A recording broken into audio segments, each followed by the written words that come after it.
Thank you all. Ja, of gewoon deze. First, I would like to get to know you all a little bit better. So I have a few questions. I was wondering, who of you used a large language model like ChatGPT or Gemini in their work? Almost everyone, right?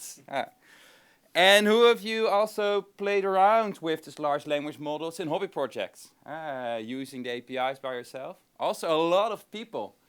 And who of you also use it in production systems at work?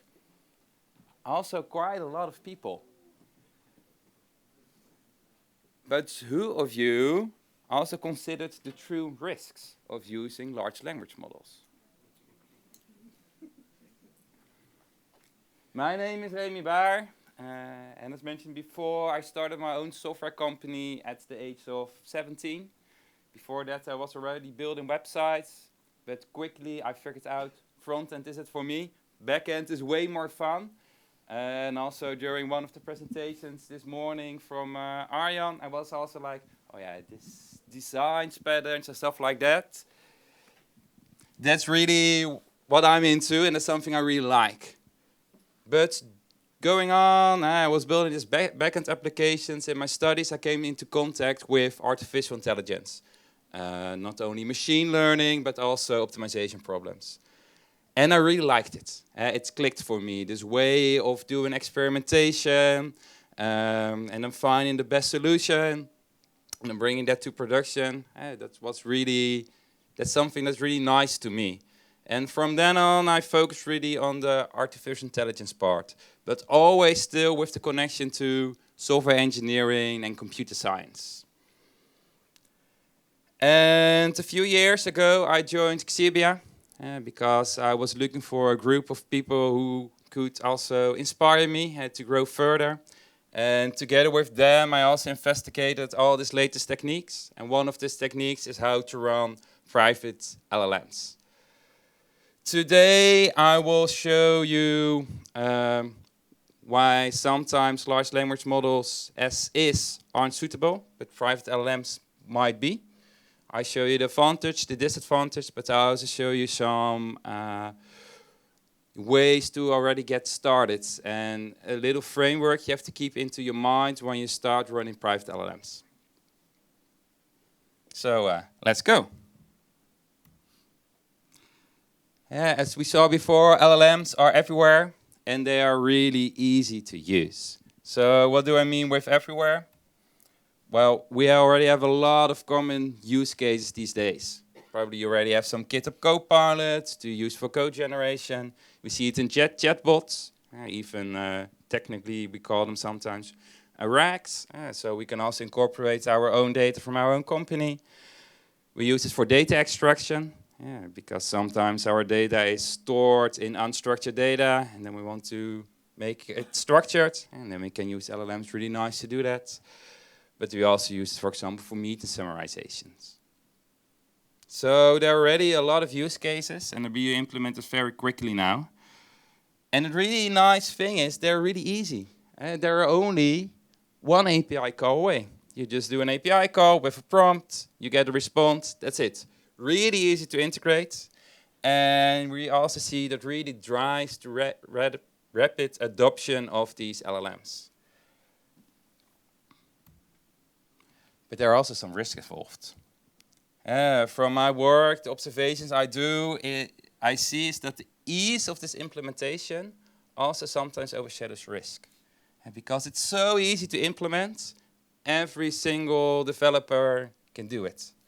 And that's really nice, but sometimes when it's so easy, also some corners are cut. And we also see a lot of Rust implementations right now, because AI, I wouldn't call it a hype, but it's gained a lot of popularity, and management really drives on bringing out all these AI solutions, as sometimes risks are being overlooked. But luckily for you, I have a really simple risk management plan. It consists of 3 steps. First step is to identify the risk. You want to know every single risk that's being involved. Second step is quantify, and the final step is to manage the risk. And this holds true for, in this case, Gen AI, but in my case, this is the case for all AI. Also, for example, when you deploy a machine learning model, you also want to know the risk. What is the accuracy? How good is this model? And what is doing over time?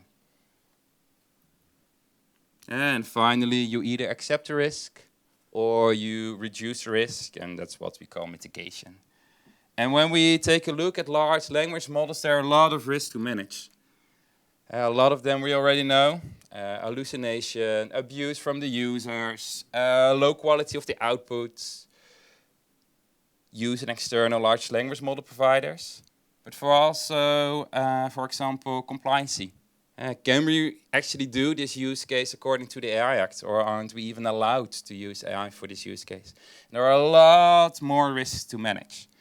And today we're going to look at one particular risk of this list, and it's used in the external large language model providers. So we focus on that today, but when you go to production or you work on production system, all risks should be managed. So I talk about these external large language model providers, but what do I actually mean by them? Well, I have a few examples. I think you all know them. OpenAI, Gemini from Google, Claude with Anthropic, but also the European player Mistral.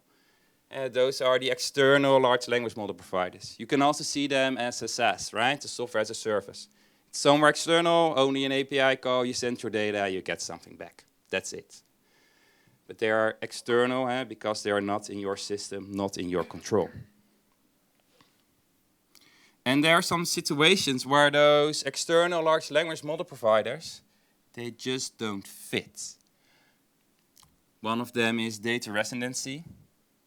We have some European regulation, GDPR, but also partly the AI Act that states that the data should remain in Europe, or even within the European Economic Area. But how am I sure that's indeed the case when I send my data to another platform?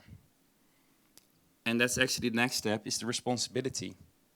Even though you send your data to another processor, even there's something going on with the data, maybe a data leak or something, you are still responsible because you are the owner of the data.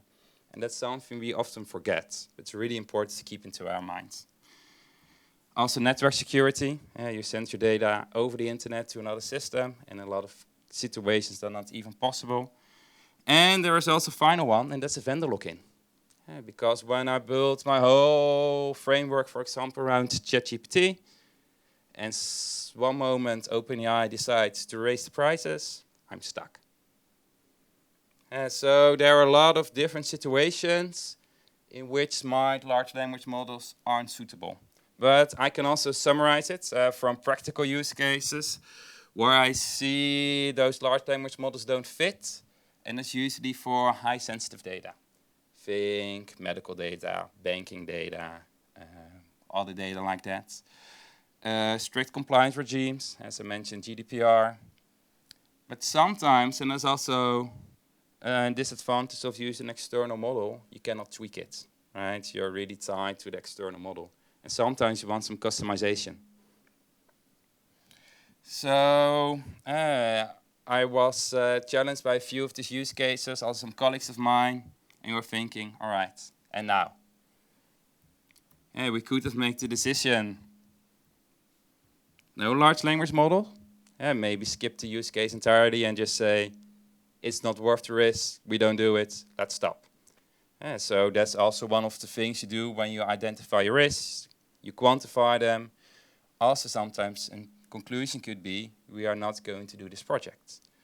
But we were like, well, we cannot accept the risk because it's a clear breach of regulation and compliancy. So maybe we can mitigate the risk and find another solution to it. So we were thinking about it and we asked ourselves, well, maybe we can self-host. And that's what we did. So why would you want to self-host? It gives you full control. It gives you full control of the large language model, right? It brings all the control back to you because you run it, you own it.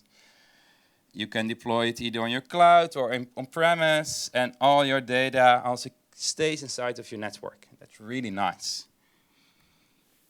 It will probably meet most of compliance. As I mentioned before, it also allows you to do some customization. Maybe you want to do some fine-tuning of your models. Especially we see that when you have a smaller model, sometimes it can really be beneficial to do some fine-tuning, and then you get the same quality of a really large model, but have a small model. And in the end, also strategic flexibility, right? Because you reduce the vendor lock-in. You are not tied to a vendor anymore, because it's all in your own control. But of course, there are trade-offs, right? This self-hosting, it doesn't come for free. So the first thing is the model choice. You can only use open weight models. If you want to run something like ChatGPT or Gemini, that's not possible. But you can run the open models. Think like Olama or Gemma, which is also developed by Google.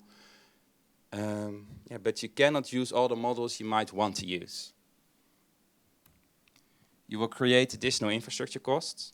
If you run it on-premise, you need to buy this big machine with a lot of GPUs. But if you run it on the cloud, you have some additional cloud spend. And in the end, the biggest trade-off is personnel. The solution needs to be maintained. And that's actually the biggest part, the biggest drawback of running your own models. You need to have a person who has the knowledge how to do it. And that doesn't come for free, right? Personal cost is usually labor cost is the biggest factor of these use cases.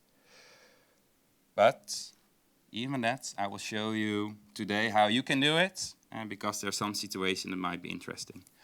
But it's good to know that in the bottom line, we did some calculations and also some practical calculations. Expect it's at least 10 to 100 times more expensive than using these external large language model providers.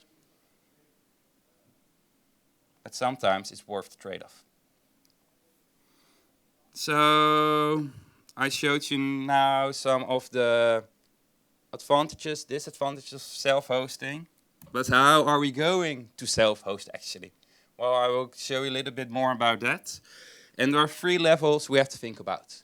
We have to think about our models, the way we serve our models, and the infrastructure where we run our models.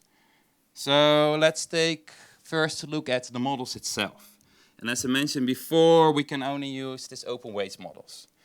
But there's something interesting happening over the last couple of years. And in the past, we saw these closed source models, they performed really well, but we also see they plateau. And in the meantime, we see those open weight models, they are catching up. And most of them are really close to the quality of the closed source models that are out there. So sometimes it's also okay and good enough to run those open weights models. And it's something that still is not yet on our minds. We still always have the feeling, oh, those open weights models are not as good. But I think for most use cases, they are more than good enough.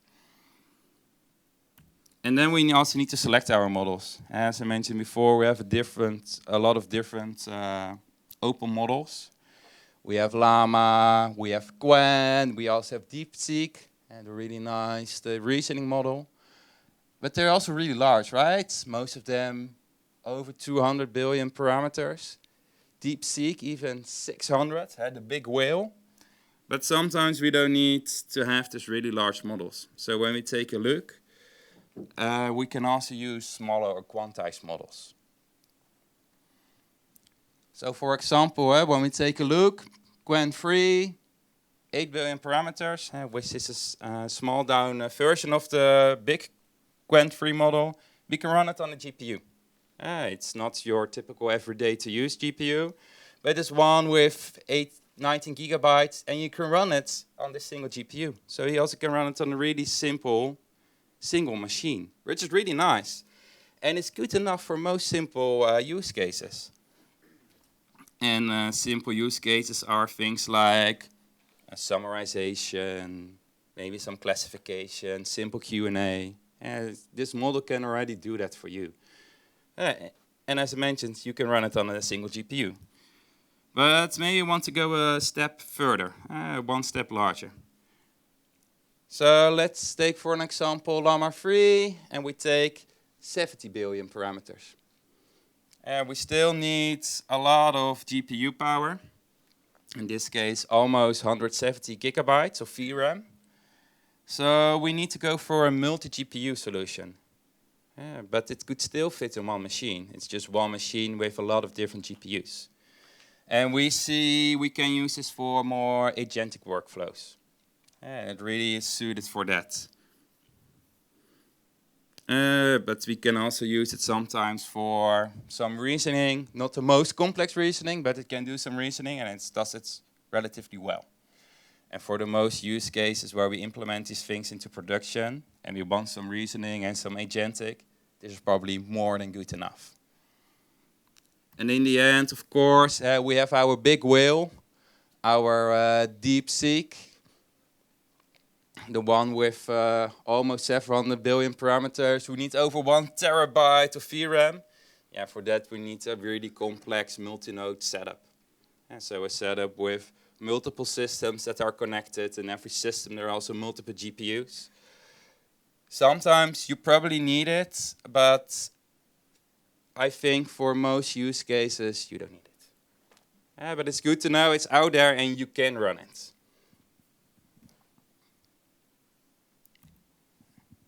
So that's the first step you need to do, right? Select the model you need. And it can be a small one, medium one, or really large one. And sometimes you also have models that are really specialized for certain use cases or certain languages. And so you take that model. The next step we have to take a look at is the model serving. So because we have the model, but it's only a collection of some parameters, which is only some numbers, now we need to serve it. But before we serve it, I want to show you a typical use case. So this is an example of some conversational AI. It's a chatbot you interact with. And what you see, we start with the system prompt.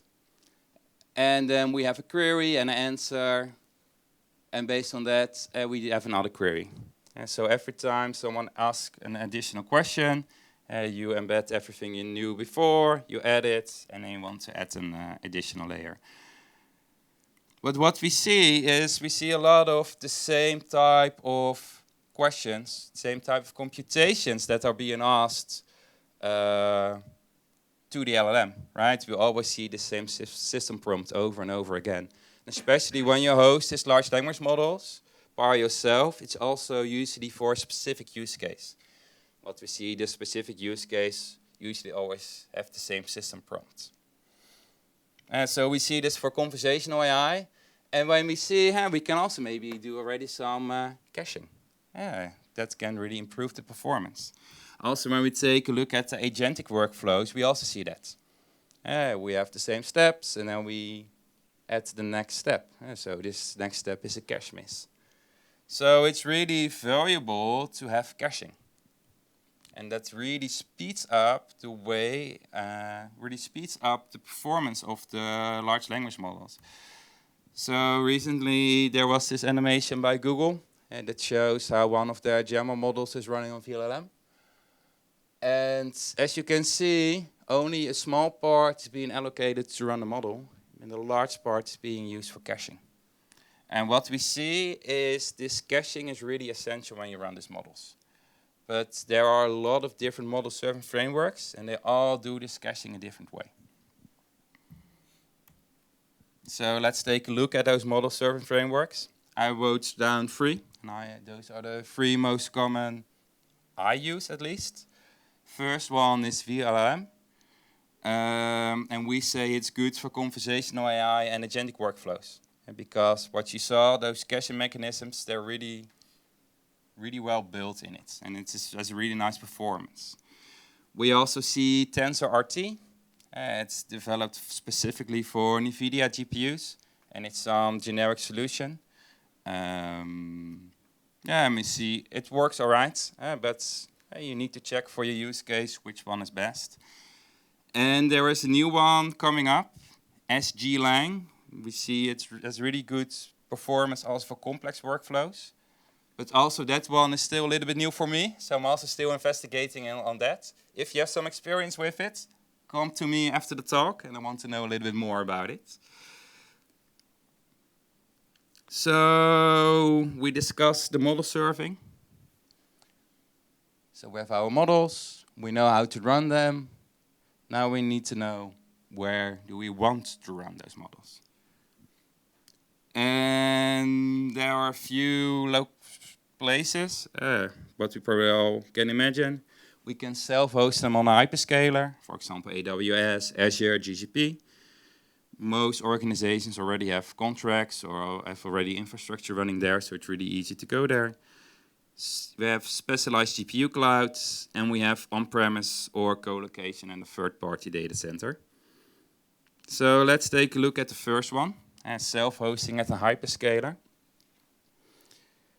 We see there is a really low capital investment costs, right? You don't have to buy your infrastructure or anything. You just can go, you set it up, you select it. Well, you probably all used the cloud provider before. You just select, you go. And it's really nice because it also probably integrates with your current stack. And because your current stack is probably already on one of the hyperscalers, so you can really use it well. But we still here also have this conflict with the data sovereignty we discussed before. It's less, but for some situations it might still be difficult. For example, for some political situations or anything like that, maybe you don't want to have a provider that's connected to the US government. And what we see, and that's a really nice one, you are never sure if there is a dedicated GPU available, because they're right now in such high demand at those hyperscalers that sometimes you spin up a container with a GPU and you just sit there and wait. And then after an hour, it declines like, yeah, sorry man, there was no GPU.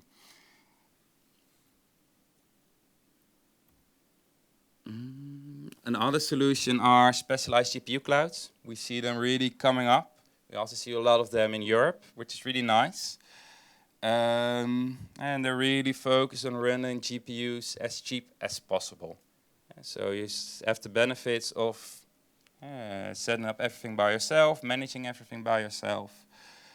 Yeah, but the negative is usually it's outside of your stack, and it's another company that you need to have some contracts with.